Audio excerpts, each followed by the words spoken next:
নমস্কার বন্ধুরা, WBP exam 1 2 3 4 চ্যানেলের পক্ষ থেকে সকলকে স্বাগত জানাই। আজকে তোমাদের জন্য অনেকদিন পর একটি ভিডিও নিয়ে এসেছি। তোমরা ভিডিওর থাম্বনেল দেখেই বুঝতে পেরে যাবে যে আজকের ভিডিওর মূল বিষয়বস্তুটা কী।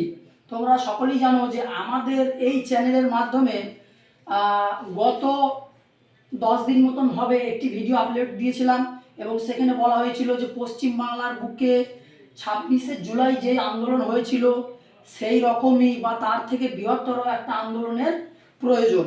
ঠিক আছে, তো ছাত্রছাত্রীরা আলোচনা সমালোচনার মাধ্যমে 3 সেপ্টেম্বর একটি আন্দোলনের আবেদন বা আন্দোলনের ডাক দিয়েছে। ঠিক আছে, তো প্রথমে আমাদের মূল আলোচনার বিষয় হচ্ছে 3 সেপ্টেম্বর আন্দোলনের মূল ভূমিকা বা মূল উদ্দেশ্যটা কি, আমরা কিসের জন্য আন্দোলন করব। ঠিক আছে, মূল উদ্দেশ্য বা মূল ভূমিকা। ঠিক আছে, তারপরে হচ্ছে 3 সেপ্টেম্বর আন্দোলনের সম্পর্কে কিছু গুরুত্বপূর্ণ কথা।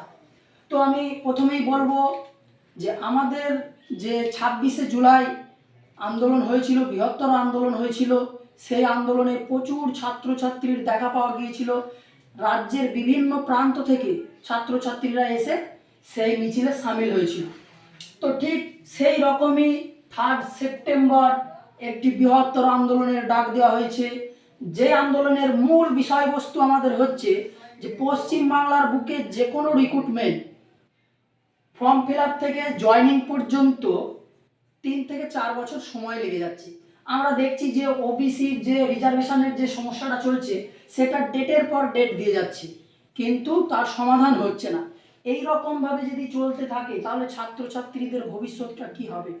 তো এই যে ওবিসির অজুহাত দিয়ে বিভিন্ন পরীক্ষাগুলোকে দিনের পর দিন যে পিছিয়ে নিয়ে যাচ্ছে, যেন আমাদের আন্দোলনটা এরকমই হবে পুরোপুরি শান্তিপূর্ণ এবং আন্দোলনের মূল বিষয়বস্তু হবে যে আমাদের পরীক্ষাগুলো যেন পরীক্ষা মানে ফর্ম ফিল আপ থেকে শুরু করে, ফর্ম ফিল আপ তো অনেক আগেই হয়ে গিয়েছে, আমাদের জয়েনিং 1 বছরের মাথায় করিয়ে দিতে হবে, যেন এই যে রিক্রুটমেন্ট প্রসেসিংগুলো যেন এত দেরি না হয়।